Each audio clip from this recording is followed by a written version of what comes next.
자, 안녕하세요 학생 여러분. 자, 이번 시간은 여러분들과 차원 분석에 대해서 한번 알아볼 거예요. 이게 학습 목표예요. 자, 그러면 이 차원 분석을 알아보기 전에 여러분들 기본적으로 먼저 개념을 몇 가지를 이해를 해야 돼요. 자, 그것부터 한번 살펴볼게요.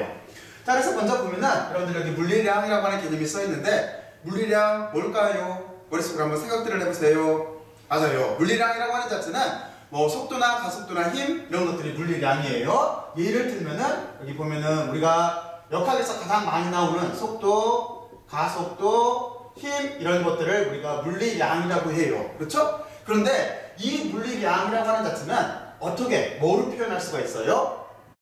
얘는 숫자와 숫자, 어떤 수치 또는 숫자와 그리고 여기에 단위의 굽으로써 이렇게 대표되는 양이에요. 이런 양들을 우리가 물리량이라고 해요. 뭐 예를 들어서 어떤 사람 이런 것들은 숫자와 단위로 표현할 수가 없잖아요. 그러니까 그런 것들은 물리량이 아니에요. 자, 그러면 이제 오늘 주제거리 여기 차원 분석으로 들어가기 전에 차원이라고 하는 개념을 알아야 되는데, 차원이라고 하는 자체는 어떤 개념이냐면 이건 물리량의 입장에서 생각을 해보면 쉬워요. 그럼 좀 전에 우리가 물리량을 정의를 했으니까 이 차원과 연동을 시키게 되면은 차원이라고 하는 정의는 어떻게 되는 거냐면 바로 어떤 의미의 물리량이라고 하는 게 있을 때 이 물리량의 물리적인 성질을 뜻하는 거예요. 그러니까 여기는 차원은 물리량의 물리적인 성질을 뜻해요. 물리적 성질. 자, 이게 물리적 성질이에요. 물리량의 물리적 성질. 이거를 우리가 차원의 기본적인 정의라고 해요.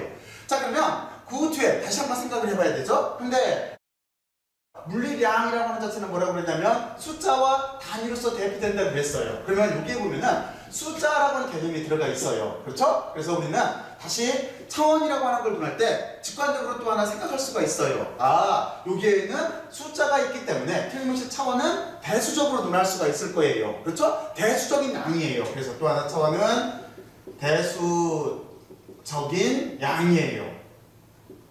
대수적인 양? 뭐 때문에? 여기 숫자라고 하는 요 개념 때문에. 그러면 여기서 여러분들은 또 한 가지를 생각할 수가 있겠죠? 무슨 생각을 할 수가 있냐면 대수적인 양이라고 하는 요 개념에서 보게 되면은 틀림없이 우리는 그러면 얘는 틀림없이 더하거나 뺄 수가 있다라고 하는 생각을 할 거예요. 그쵸? 할 수 있다는 생각을 틀림없이 할 수가 있을 거예요. 자, 그러면 더하거나 뺄 때 뺄 수가 있는데 단지 여기에는 조건이 따라요. 어떤 조건이 따르냐면은 같은 차원일 때만 더하거나 뺄 수가 있어요. 그게 같은 차원. 요 말이 중요해요. 같은 차원일 때. 자, 그러면 지금 여기 여러분들이 한번 머릿속으로 다시 한번 생각을 해봐요. 일단 물리량을 바탕으로 해서 차원이라고 하는 거를 이렇게 한번 정의를 해봤어요.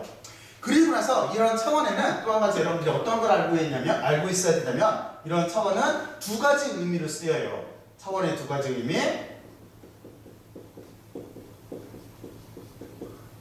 무슨 얘기냐면 우리가 앞으로 물리학을 배울 때 차원이라는 말이 두 가지 의미로 쓰인다는 소리예요. 그 하나는 뭐냐면 첫 번째 여러분들이 먼저 잘 알고 있듯이 하나는 공간적인 차원이에요. 그리고 또 하나는 지금 우리가 여기서 배우고 있는 것처럼 물리적인 차원이에요. 물리량의 차원이에요. 그래서 여기다가 물리량의 차원 이렇게 쓸게요. 이렇게 두 가지 의미로 쓰여요. 이거를 여러분들이 문맥이나 그런 것들을 읽을 때 의미 부여를 해가지고 이해를 할 수가 있어야 돼요. 자, 그러면 첫 번째 공간적인 차원이라고 하는 건 뭐냐면 이거는 아주 간단해요. 뭐냐면 여러분들은 직선으로 쭉 가는 거, 우리는 이거를 1차원 하잖아요. 이렇게 움직이는 거를. 또는 이렇게 어떤 면이 있다라고 한다면 얘를 2차원 하잖아요. 그리고 또 하나 어떤 부피를 이렇게 가지고 있다라고 했을 때는 x, y, z축 세 축으로 논할 수가 있기 때문에 3차원 이렇게 말할 수가 있어요. 바로 이런 식으로 공간적인 입장을 이렇게 차원이라고도 해요.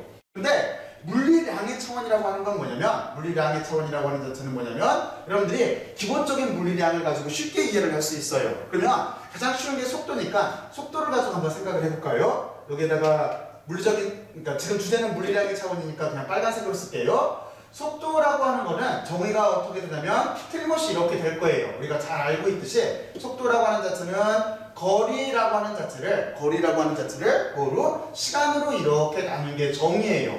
그러면 이거를 물리량의 차원으로 얘기를 하게 되면은 이렇게 말할 수가 있어요. 이렇게 같은 얘기예요. 거리의 차원을 시간의 차원으로 나누면은 속도의 차원이 나온다. 이렇게 말을 하게 되면은 지금 얘는 물리량의 차원 입장에서 차원을 설명하고 있는 거예요.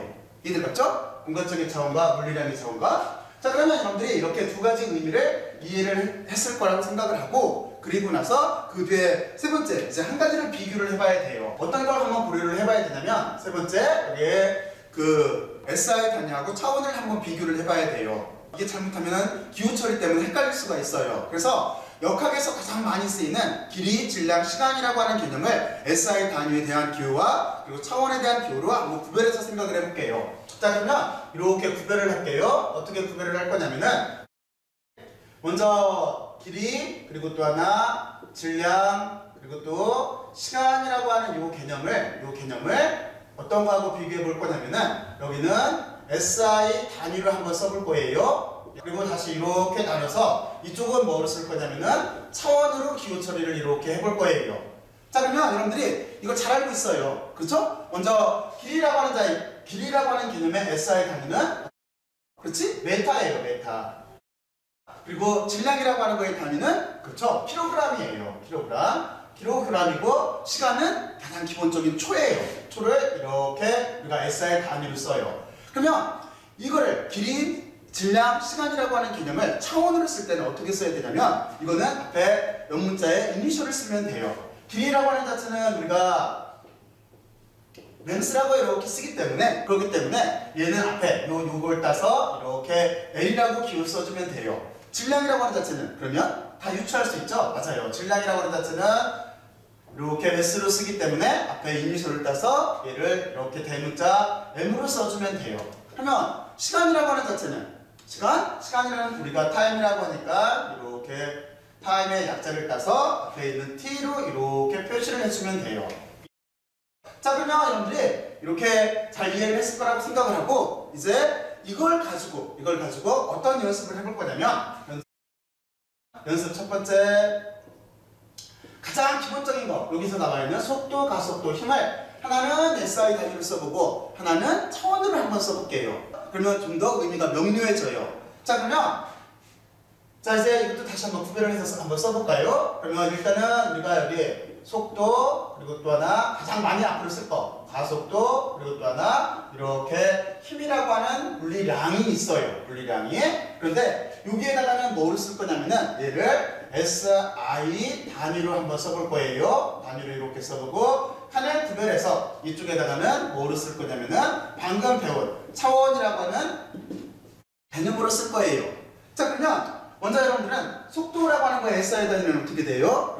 얘는 메타 퍼 초예요. 왜냐면 속도라고 하는 정의는 여기에서 했듯이 거리를 시간으로 나눠준 것 뿐이에요. 거리를 이렇게 시간으로 이렇게 나눠준 거기 때문에 거리 메타를 시간으로 나눴다라고 쓸 수가 있어요.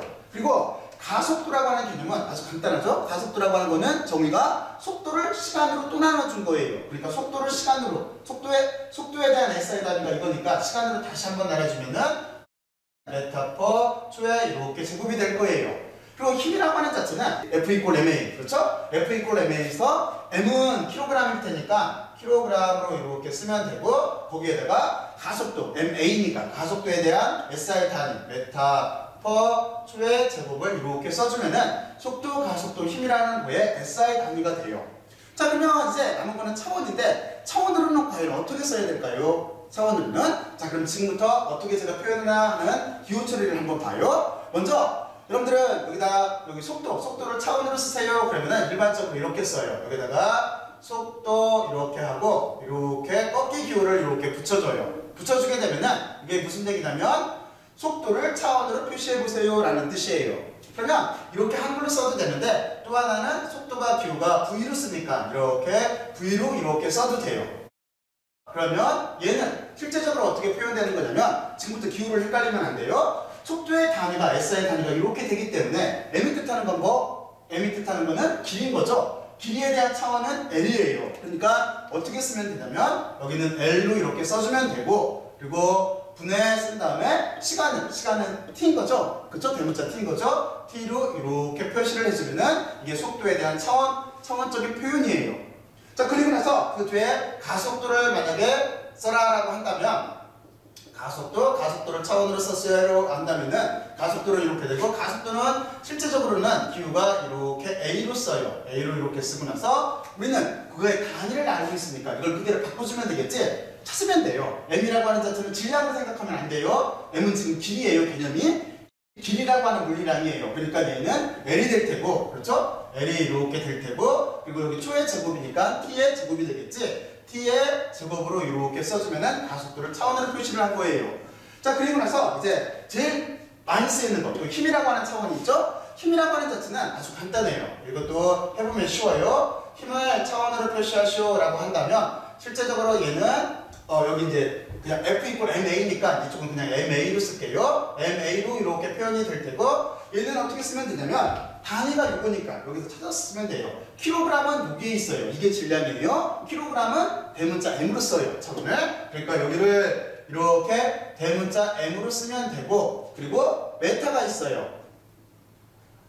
얘는 지금 보면은 길이에 대한 단위예요. 길이에 대한 단위니까 L을 이렇게 써주면 되고, 그리고 또 하나 여기는 표현법을 약간 다르게 써볼게요. 왜냐면 이렇게 분수꼴로 써도 되는데 우리는 시간의 제곱을 이렇게 써도 상관없지. 그래서 여기는 그냥 이렇게 쓸게요. 시간의 마이너스 2승 이렇게 써도 상관이 없어요. 자, 그러면 여러분들이 SI 단위와 차원을 가지고 차원으로 속도, 가속도, 힘이라고 하는 물리량을 한번 표기를 이렇게 해봤어요. 자, 이제 두 번째 예를 하나 들어볼게요.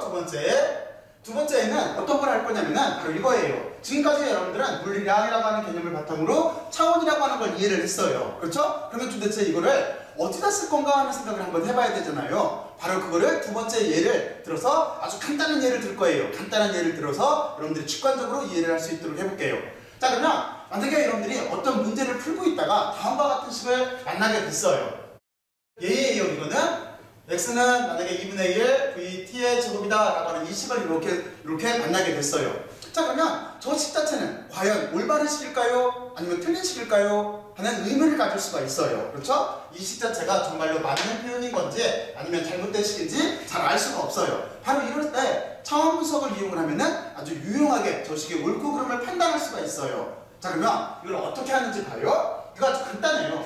먼저 등호를 중심으로 x라고 하는 자체는 지금 이쪽 개념 중에서 어떤 개념이에요? 그렇죠? 길이에 대한 개념이에요. 길이에 대한 개념이니까 차원으로 쓰게 되면 L로 쓸 수가 있겠지? 그러니까 이렇게 왼쪽의 항은 거리에 대한, 길이에 대한 차원을 이렇게 가지고 있어요. 그러면 이쪽 오른쪽 텀은 어떻게 될까? 2분의 1이라고 하는 자체는 우리가 고려할 필요가 없어요. 상수기 때문에 차원이 없어요. 그러면 속도라고 하는 거는 방금 여기서 했지? 속도라고 하는 자체는 거리라고 하는 물리량을 시간으로 나눠주면 돼서 차원으로 표현하게 되면은 지금 요것처럼 기호 처리를 하면 돼요. 그러니까 얘는 이렇게 쓰면 될 줄 테고, 그리고 시간이 또 두 번을 제곱한 게 있네. 그러니까 여기에 t의 제곱 이렇게 써주면 될 거예요. 이렇게 차원으로 표현을 했어요. 그리고 나서 비교를 해보면은 얘가 어떻게 될 수밖에 없냐면 시간이 하나하나 약분되겠지? 그러면 이쪽은 거리에 시간을 곱한 요 차원으로 이렇게 남게 될 거예요. 그러면 여러분들은 직관적으로도 알 수가 있죠? 등호를 중심으로 왼쪽은 길이에 대한 차원만이 있는데 이쪽은 어떻게 돼 있어요? 길이와 시간에 대한 차원으로 돼 있죠? 그러니까 양쪽이 같지가 않아요. 그러면 이 식은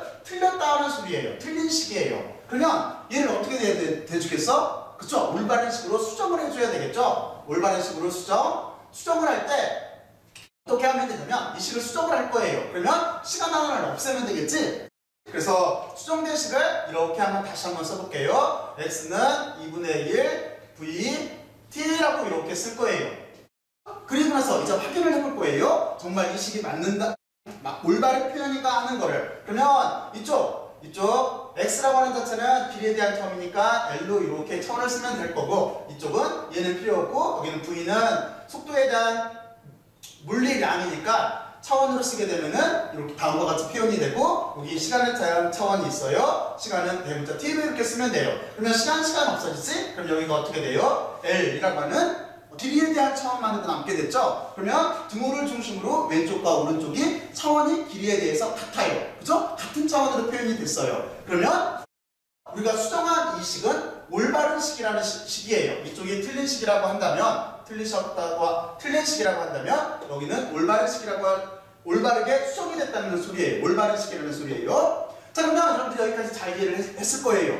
그리고 나서 이제 뭐를 할 거냐면 마지막으로 정리를 하면 되겠지? 마지막으로 이제 저쪽에 3번까지 끝났으니까 이렇게 4번 써놓고 나서 그러면 차원 분석이라고 하는 거는 도대체 뭔가 그냥 이 생각을 해보면은 이거 아주 간단해요. 간단. 바로 이걸 가지고 우리가 직관적으로 여기를 모델링을 할 수가 있어요. 어떻게? 차원 분석이라고 하는 자체는 우리가 어떤 물리식이 있어요. 물리식이 있다고 했을 때 물리식은 어떻게 쓸 수밖에 없냐면 등호를 중심으로 왼쪽과 오른쪽에 뭔가가 이렇게 써 있을 거예요. 그랬을 때 이 식이 옳고 그름을 판단할 수 있는 거예요. 어떻게? 어떤 조건이 있냐면 양변이 같은 차원이어야만 돼요. 양변이 왼쪽과 오른쪽이 그러니까 양변이 같은 차원이면은 위식은 이 식은 성립을 하는 거예요. 이해들었죠? 자, 그러면 여러분들이 여기까지 아마 잘 이해를 했을 거예요. 자, 그리고 나서 자, 우리는 뭐를 했는지만 간단하게 마무리를 할게요. 일단은 여러분들은 물리량이라고 하는 걸 개념을 통해서 차원이라고 하는 걸 이해를 했어요. 차원이라고 하는 것은 물리량의 물리적인 성질을 말해요. 그런데 물리량이 숫자와 단위로 표현이 돼 있기 때문에 우리는 숫자 그러면 어떻게 되겠어? 대수적인 양일 수밖에 없죠. 그리고 대수적인 양이라고 하는 자체는 더하기 빼기를 할 수가 있다는 소리예요. 그런데 여기서 같은 차원일 때만 성립을 한다는 소리예요. 같은 차원일 때만 더할 수도 있고 뺄 수도 있다는 소리예요. 그리고 차원은 두 가지 의미를 써요. 공간에 대한 차원, 1차원, 2차원, 3차원 우리가 흔히 말하듯이 이런 차원도 있고 물리량에 대한 차원으로 의미를 부여해서 쓸 때도 있어요. 두 가지를 여러분들 구별해서 사용을 해야 돼요. 그리고 또 하나 SI 단위와 차원을 이렇게 기호 처리로 이렇게 된다라고 하는 걸 알아봤어요. 여기가 나중에 여러분들이 잘못하면 헷갈릴 수가 있어요. 특히 질량 같은 걸 얘를 잘못하면 질량으로 읽을 수도 있어요. 그렇게 읽으면 안 돼요. 여기 SI 단위는 여기 길이 메타고 킬로그램, 여기는 초예요. 그리고 차원은 그 영어 이니셜 대문자를 써서 LMT로 이렇게 써요. 대문자를 쓰면 돼요. 그리고 우리는 두 번째로 예를 들어서 가장 기본적인 물리량, 속도, 가속도, 힘에 대한 물리량을 SI 단위와 차원으로 써봤어요. 그리고 제일 마지막으로 실제로 중요한 차원 분석을 도대체 어떻게 해야 하는 거를 간단한 예를 통해서 알아봤어요. 무슨 얘기냐면 물리식은 등호를 중심으로 왼쪽과 오른쪽이 연결이 되어 있는데 왼쪽과 오른쪽에 양변의 차원이 같아야 기본적으로 물리식 자체가 성립을 한다는 소리예요. 저걸 구별할 수 있다는 소리예요. 자, 그러면 여러분들이 열심히 들으셔서 고맙고 수고들 많이 했어요.